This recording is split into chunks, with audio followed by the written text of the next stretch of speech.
have been blind since birth. Throughout my upbringing, every aspect of life was meticulously described to me, providing intricate details. However, lacking the ability to see, I struggled to comprehend the true significance of sight, as I had no point of reference for comparison. We resided in a single-story ranch house, as my father had described. Although my perception of its layout differed from that of sighted individuals, I had a sense of its arrangement in my mind. I knew the locations of my bedroom, bathroom, living room, and kitchen. Each wall possessed a unique texture. Whether it was a result of intentional design or my heightened observation skills, I cannot say for certain. I rarely stumbled, except when my father or one of our visitors misplaced something, which would often happen. Typically, it was the visitors who misplaced items, and my father would become angry. They visited me infrequently, and when they did, it was only for a short time. My father instructed me not to interact with them, as it disrupted his sense of balance.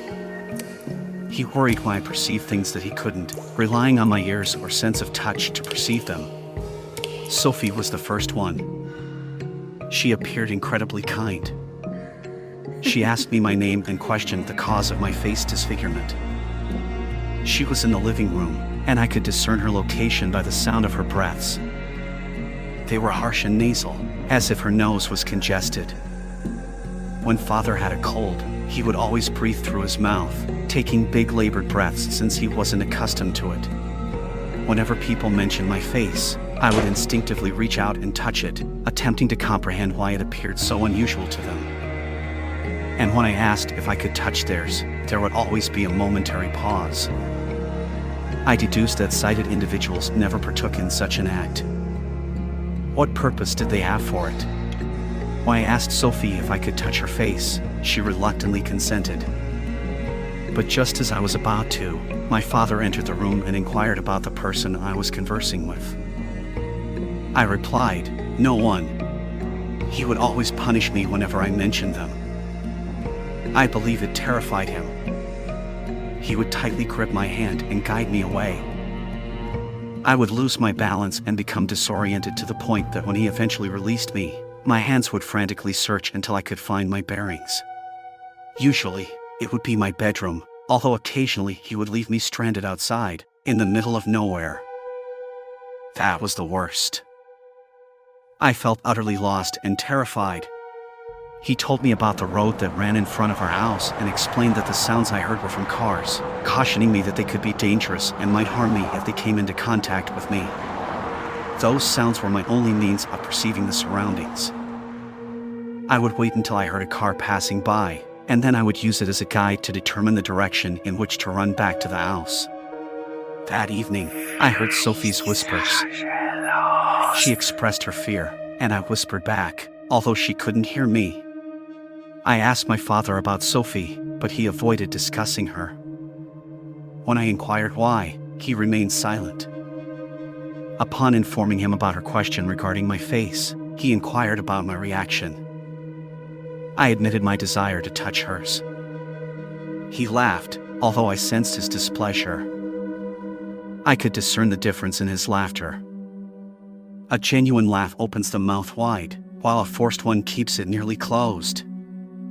The contrast was evident to me. He only explained it to me when I became older. He told me that we lived in a special place connected to the other world, where the souls of the deceased would occasionally pass through.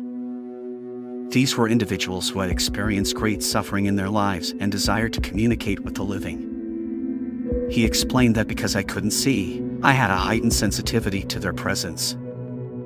They knew I was listening even when others couldn't perceive them. He warned me that I had to ignore their presence, as he believed they would cling to me and refuse to let go. According to him, all the departed souls desired was to experience life once more, but it was a perilous situation, as they had the ability to deceive me.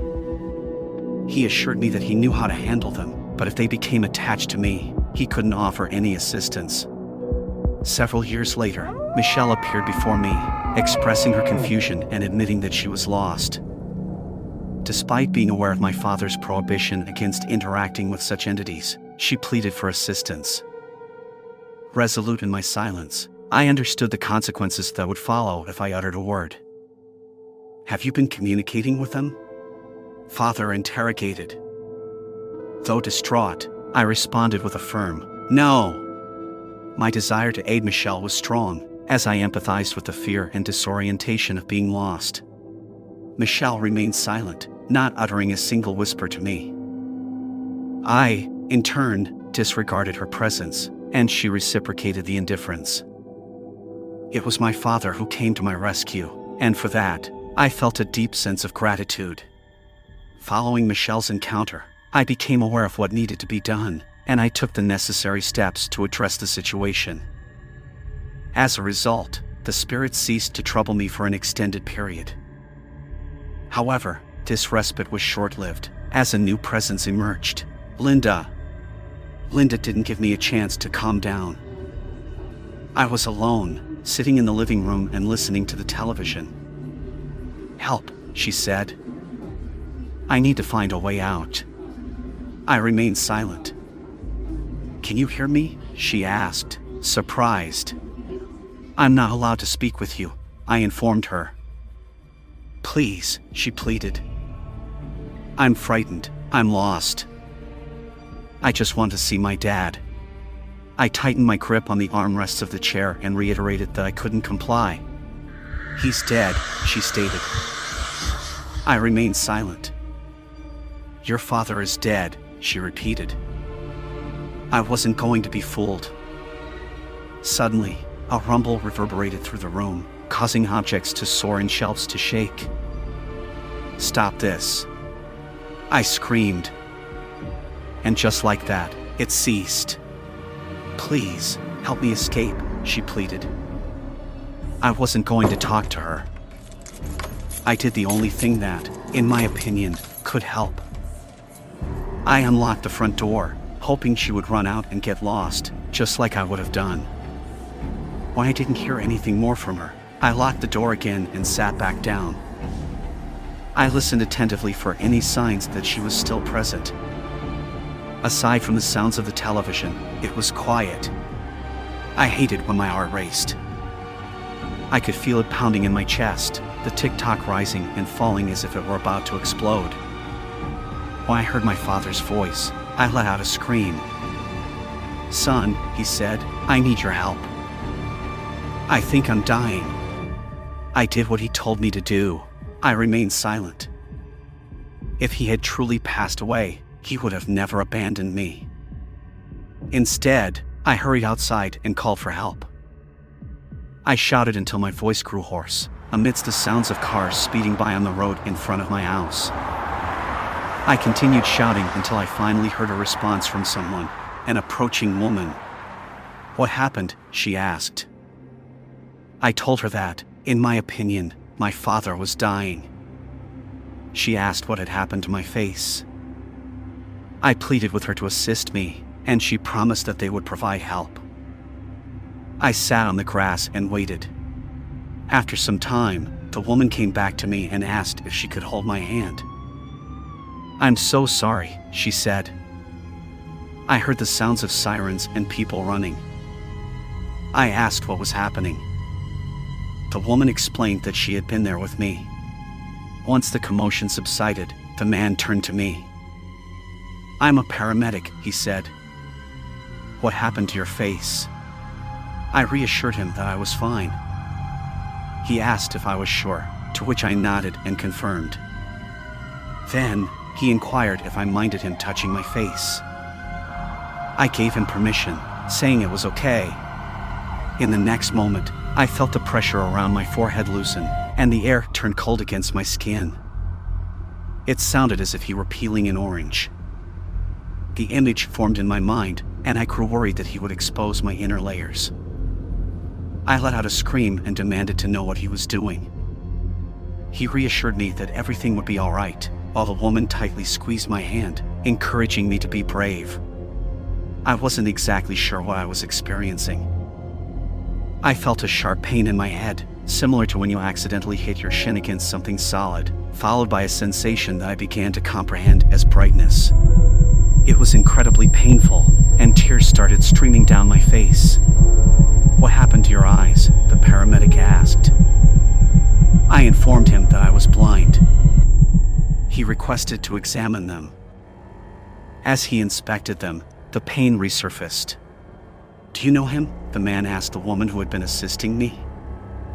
She explained that I had called out for help, and she had responded to assist, but clarified that she had never met me before. "How long have you had the eye injury?" he asked me.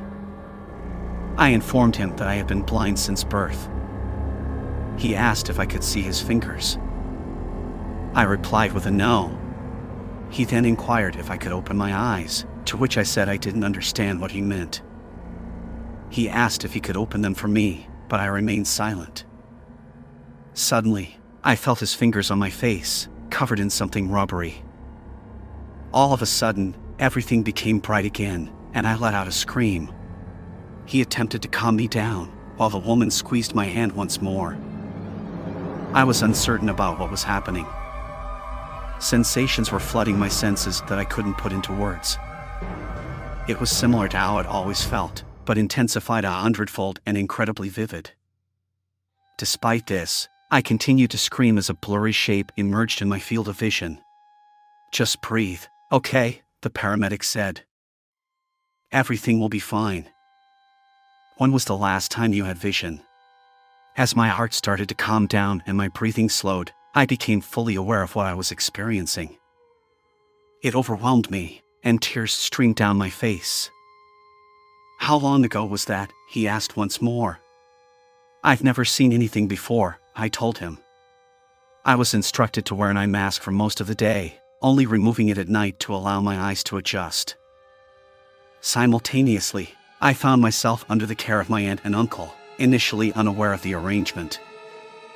They were taken aback by what had happened to me and the revelation that I had never attended school. The past few years have been like a roller coaster ride. The doctors informed me that I might never achieve perfect vision, but I consider the little vision I have as a gift from God, and I appreciate it to the fullest. I have only recently learned to read and write, so please excuse any imperfections in my English. I'm doing my best. I've asked my aunt about what happened to my father, but all she says is that he died of a heart attack. I asked what kind of person he was. She says he was her brother, and she'll love him no matter what. However, my uncle, on the other hand, doesn't want to talk about him at all. Lately, I've been spending a lot of time on the computer and thoroughly enjoying the internet. It's incredible to believe that such a vast platform exists. After years of loneliness, I now have the opportunity to converse with whomever I choose, whenever I desire. However, I approach it with caution since there's always the uncertainty of whether the person I'm talking to is truly who they claim to be. It seems that no one shares my father's concerns regarding this matter. Today, I was on a forum discussing the spirit world, and I was thrilled to find like-minded individuals with whom I could communicate. During the conversation, someone who showed an interest in my username shared a link with me, leading to an article on a true crime website. The article was about my father and mentioned me by name. It posed questions about my identity, asking if I was the same person. According to the article, my mother vanished shortly after my birth. It further mentioned that my father had always longed for a daughter and that I was destined to be sightless. In the basement, they discovered 14 bodies. It was reported that one of them had managed to escape, a girl named Linda Mosley, who subsequently contacted the police. Additionally, my father's car was found parked behind the house. Authorities speculated that he would transport his victims into the basement through the storm entrance and leave them there. Linda managed to escape after enduring 4 days of relentless torture, during which she had agreed to pretend to be his daughter. In a moment of opportunity, she struck him with a knife that he had left on the table, intending to use it for spreading butter on toast. I didn't want to believe it, and I'm not sure I would have if it weren't for the names of the victims. Among them, 2 names stood out: Sophie Turner and Michelle Scott. I had spoken to both of them in the living room. To this day, I continue to question whether my father was ever honest with me about anything in his life. Amidst all the uncertainty, One question lingers above all others. Did I speak to Sophie and Michelle before or after he killed them?